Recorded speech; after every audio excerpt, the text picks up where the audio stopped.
In any case, tutaisongesha iende juu.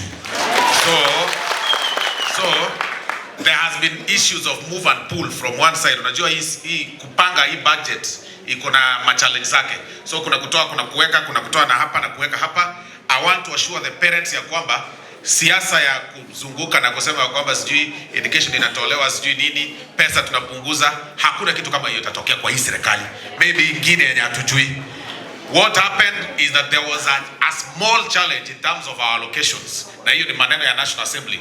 We are going to readjust na turudishe na tuongeze zaidi so that wazazi waweze kupata watoto wao shuleni. Pesa ya capitation for now remains 22,000 per student vile inasema per year, na ingine itaongezeka in the preceding years ya kuongeza. So hiyo that one is sorted. Sio iko sawa? Haya.